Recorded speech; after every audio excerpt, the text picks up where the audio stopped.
Hello, everybody. I'm Derek Arden, and welcome to Monday Night Live and Uncut podcast. Today, I've got with me Carl Walsh, and as you can probably see, or you will see in a minute, he's in Honolulu, Hawaii, showing off his latest shirt that he's bought. Let me tell you just a little bit about Carl. Carl was selected out of 2,000 auditioners to the prestigious, can't say it, Royal Academy of Dramatic Art in London, and spent 20 years on stage as an actor and director. But he then decided to go into business, where he rose from part-time helping a record store to a director of information systems. Wow. In 2009, Carl was a finalist in the World Champion of Public Speaking, which helped launch his speaking career. Welcome, Carl. What time is it in the morning in Hawaii, and is it still dark? It is just past 6, and yes, it is still dark. Let's see if I can get a little glow out there. Just starting to glow in the sky there. Okay, well, I know you've got your phone with us, and you're going to give us a view later on of the sun coming up in Hawaii, just to make us all very jealous, particularly those of us that are in London at the moment.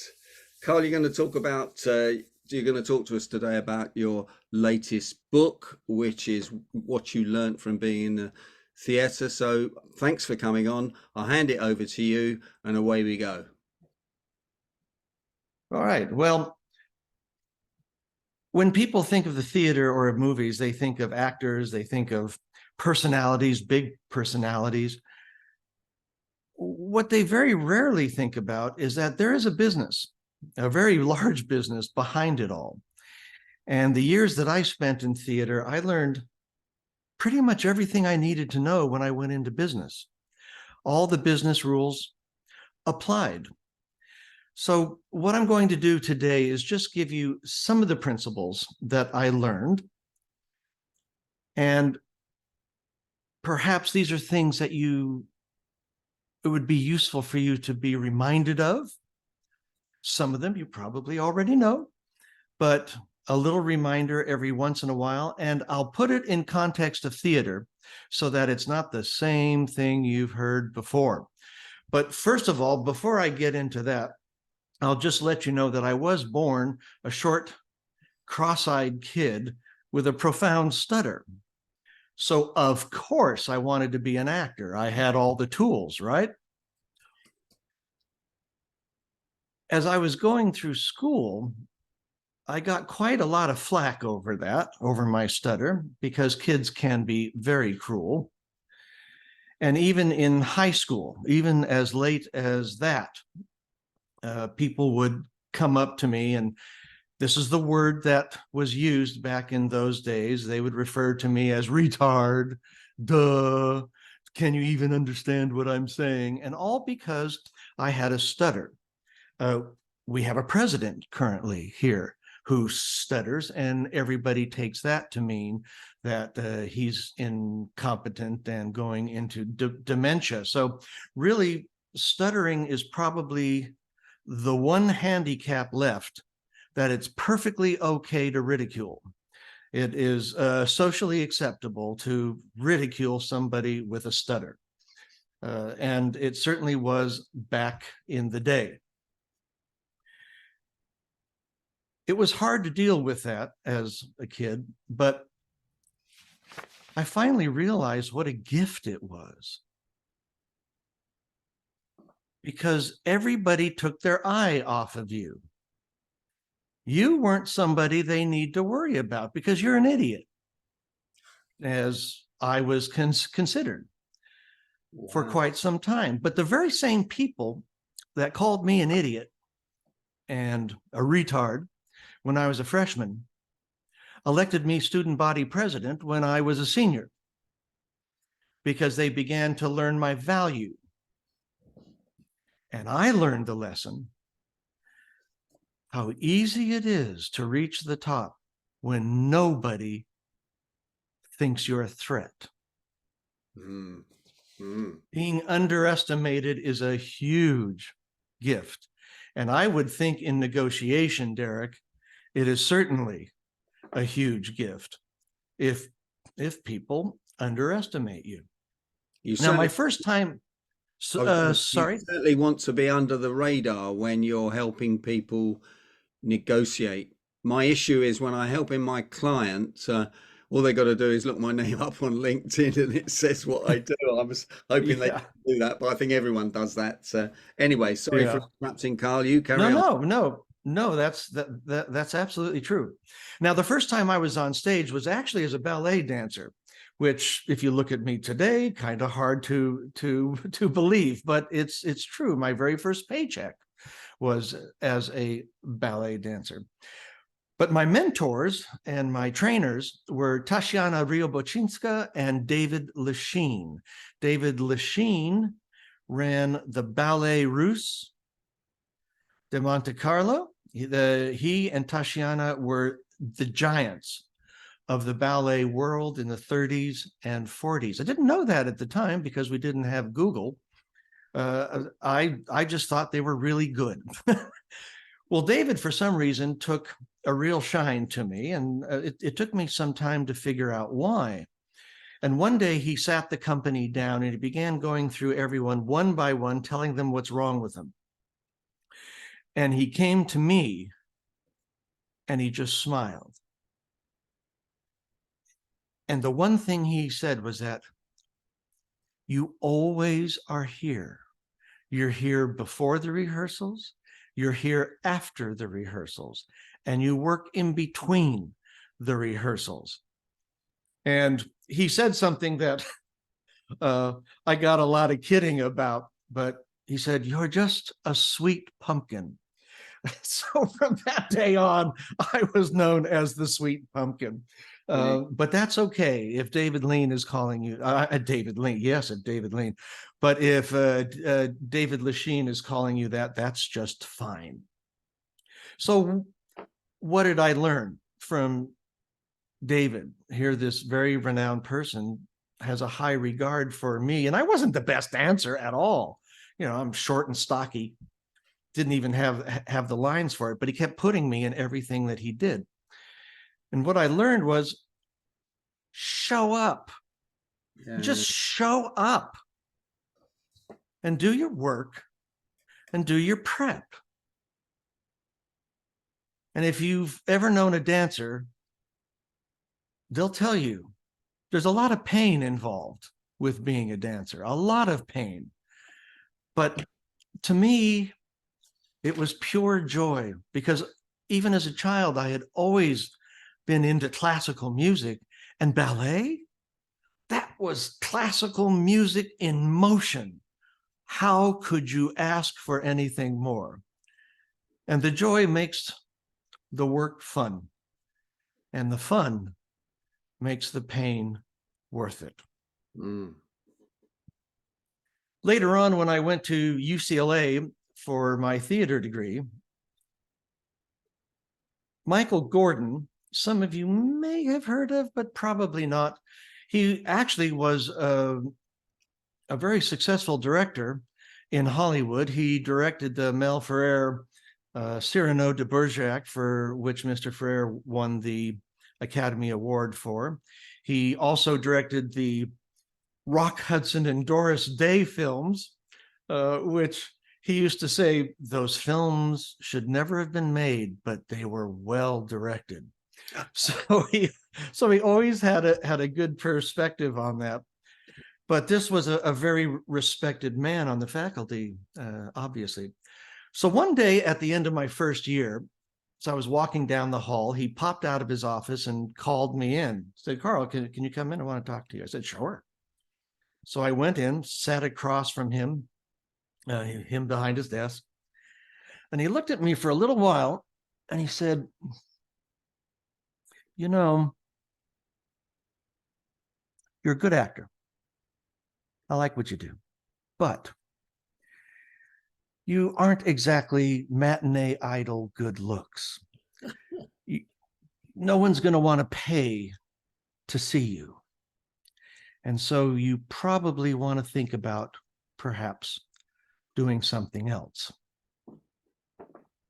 Well, I left his office and I was 18 years old and I'd wanted this my whole life. And I walked out of that office. At first, I was crushed.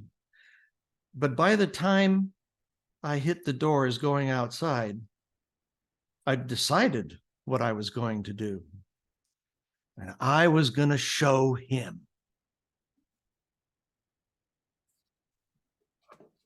For the next 3 years, I was always one of the actors in his acting class, in his directing class. His directors always wanted me. And he saw that I was always there. I always showed up. I always did the work. I always did the prep. And when it came time for me to leave, he and the other faculty were discussing who they were going to give the Natalie Wood Award to. Natalie Wood donated every year a cash scholarship.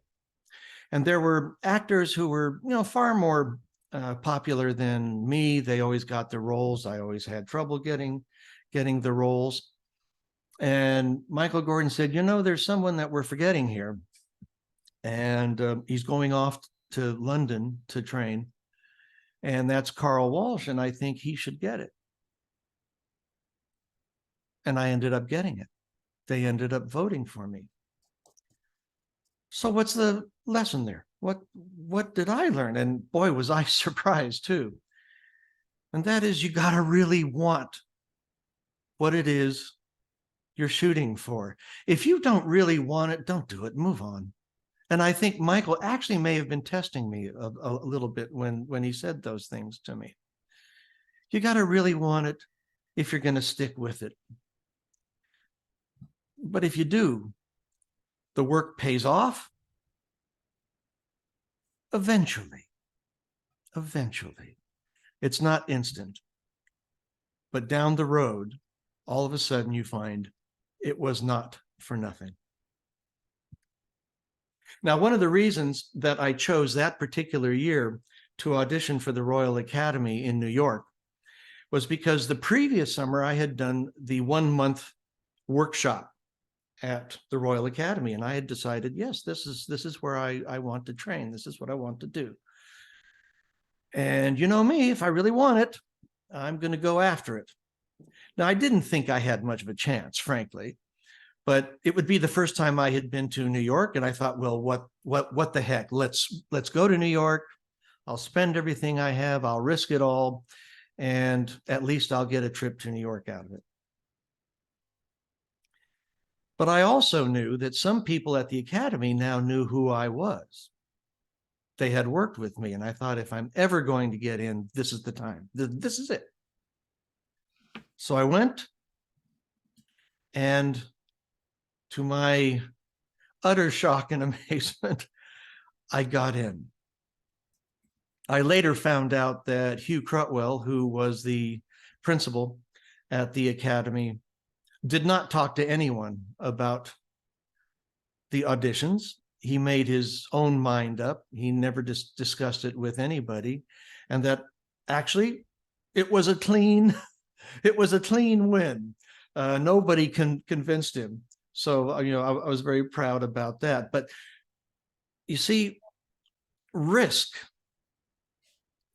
if it's done out of logic, if it's done backed with information, backed with data, risk has its rewards.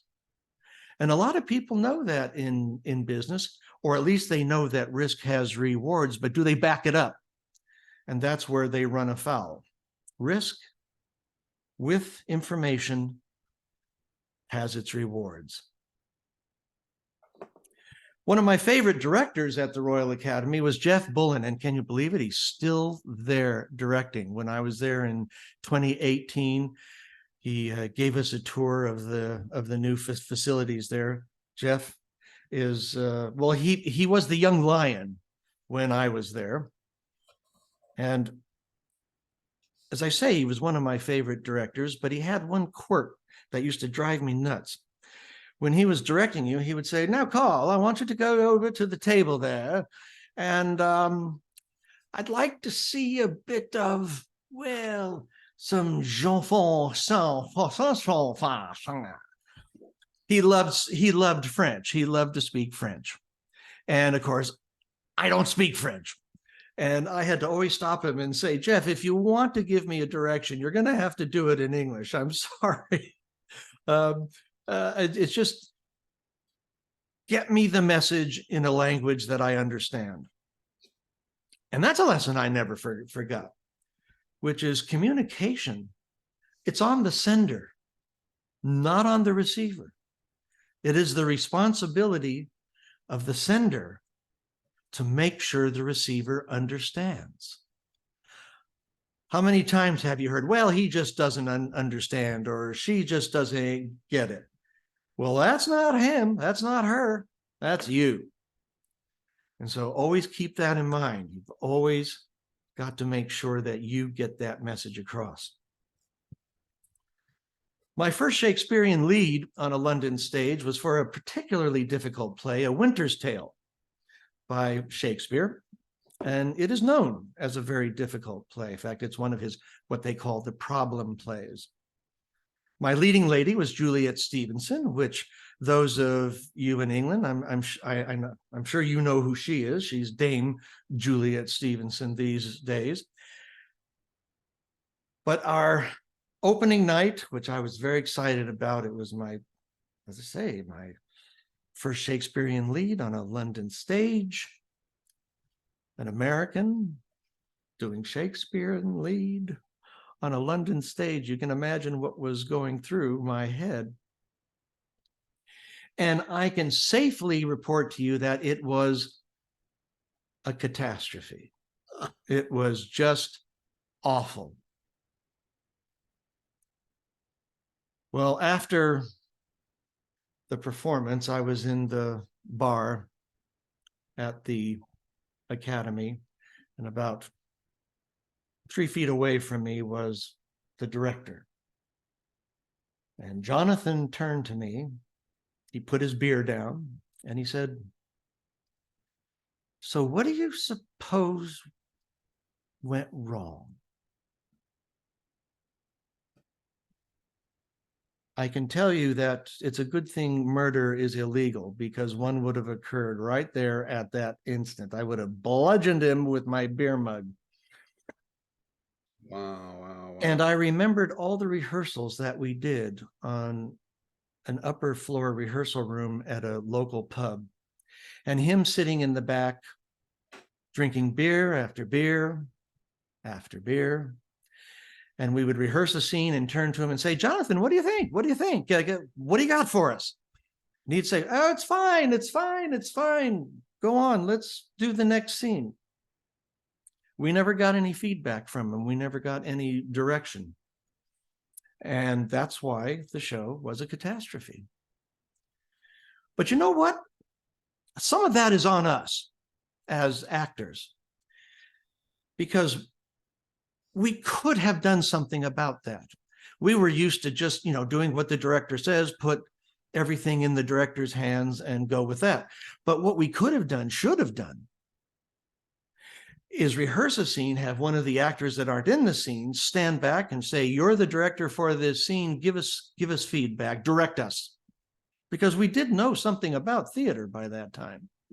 Now, it may not have been the greatest production in the world, but it sure would have been better than what we had.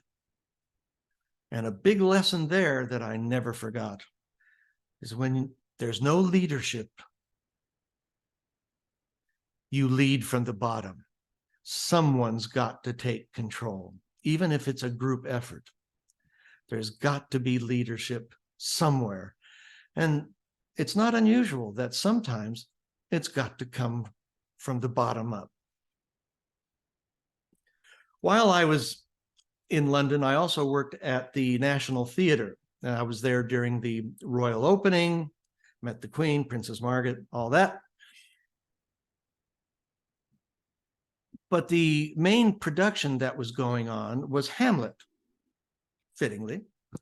Albert Finney played Hamlet. Angela Lansbury played Gertrude, his mother. Now, the critics had not been very kind to Angela Lansbury. And the remarkable thing that I saw happen is she suddenly became radioactive to the cast. Nobody talked to her. They would turn their backs on her. Now, this was in 1976. Angela Lansbury had already had a very distinguished career. And I was shocked to see people doing that to her. Well, she at one point finally had to leave the production. She had a commitment on Broadway that she had to keep. And on her final night, she ordered in cases of the finest champagne she could lay her hands on and a catered spread that you would not believe for all the cast, crew, and even the people who worked the front of house. Lesson. Always, always show class at all times, and particularly during the tough times. No one will forget that, ever. And I'll bet there's quite a few people who felt a little ashamed at how they had behaved. By the way, that Broadway commitment that she had, it was for Sweeney Todd, which was one of the most iconic performances ever on Broadway. It's a legend now. And anyone who ever saw that show will take the memory to their graves. Hopefully not done in by the barber of Fleet Street. When I came back to Los Angeles, I and a few actors started our own theater company, and I directed and produced the very first production. It was by Christopher Hampton, a very famous playwright. It was called The Philanthropist, and unknown to me until Samuel French notified me that this was going to be the West Coast premiere of this play. Because of that, all the newspapers came to the opening weekend. The LA Times, all the Hollywood papers, Variety, the Hollywood Reporter, and it was a hit. It was a huge hit.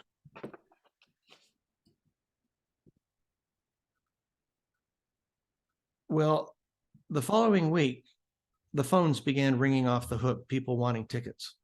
And they would ask us, well, okay, sure, fine. I need 2 tickets. How much are they? Well, it's $5 a seat. And they go, what?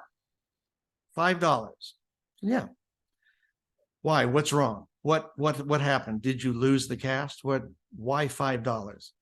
We said, well, actually the production wasn't expensive to put on, and we wanted to pass that on to our audience. And we had to convince them that $5 was okay. Buy a ticket. Lesson learned. And this one came out of left field. I never imagined this. But the lesson is, never undervalue yourself or your product. It never occurred to me we'd get complaints about the ticket price being too cheap. We immediately raised the prices for our next production, and never again did we get a complaint about the price of our tickets.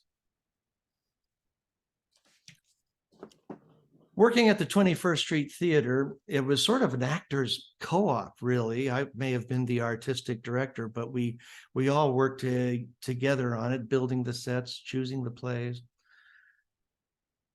What I learned is collaboration works, and getting the right people to collaborate with. Now that really works. And I also found that working with people that are better than you makes you better.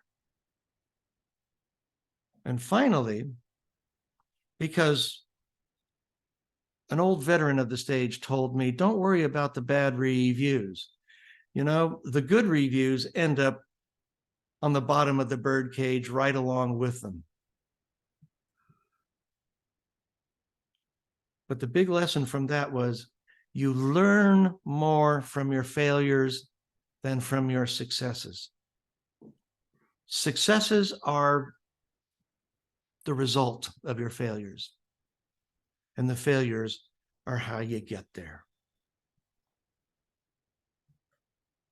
So these are just a few points that I wanted to bring to your attention. There will be many more in the book, and it won't just be about theater. It's also what I learned as a child in a Catholic military school, double whammy there, and what I learned when I finally got into business.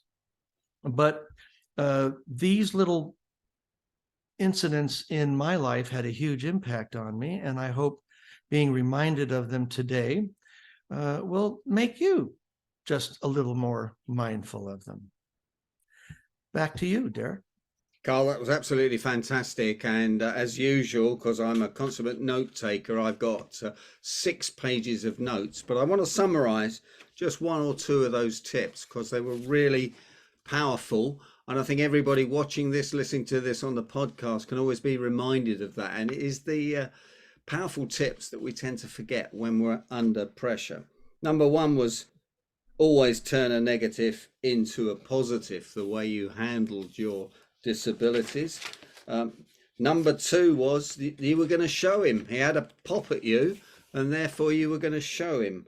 And you always were there. You were there early. You were there during it, paying attention, flat out, and you were there at the end. You stayed there to practice.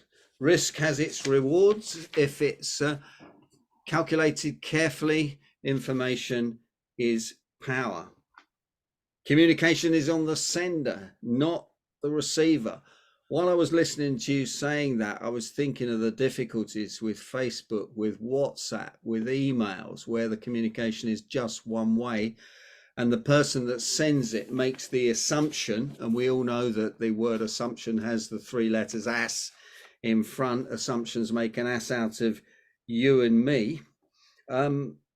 I'm going to ask you another time about how you handle that feedback from the director straight after the show.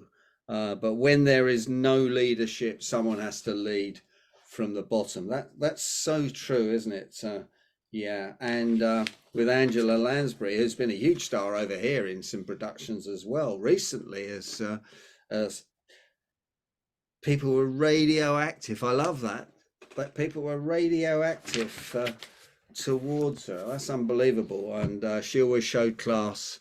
That's difficult, that one, isn't it? I was just thinking back at that point. Did I always show class when someone had me off? I'm not sure I did, but well, I know I haven't always showed it, and that's something I need to always remind myself of. I think that's a great question for the audience. And never undervalue yourself or your product. And when people walk about with that imposter syndrome flying around, we need to learn from it and get rid of it. And finally, you learn more from your failures than your successes. And I was thinking about a couple of failures that I had at that point when it kick-started me into taking action.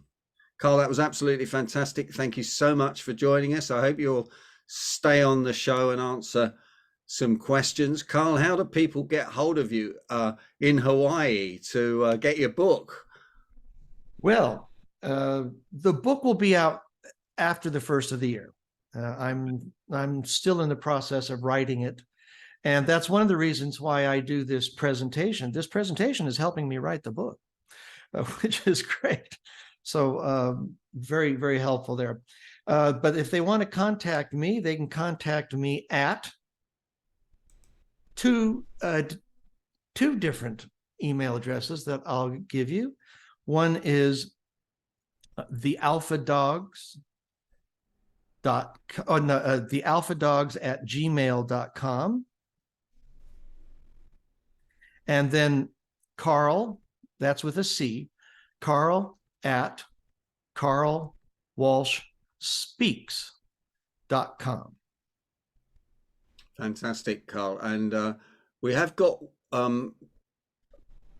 we've got some questions coming up afterwards, but can I ask everybody on to show Carl the normal Monday Night Live vote of thanks for coming on and sharing. There we go. from. So we all know who Uh, that came from in San yeah. Francisco. Carl Walsh, thanks. By the way, I need to correct that email that I gave. It's a new email, so I haven't learned it yet. It's the Alpha Dogs Group at gmail.com. Okay, well, I'm sure people will track you down one way or the other Yeah, on Google, on LinkedIn, etc. Carl Walsh, thanks for joining us. I hope you'll join us again shortly. of course I will. Always.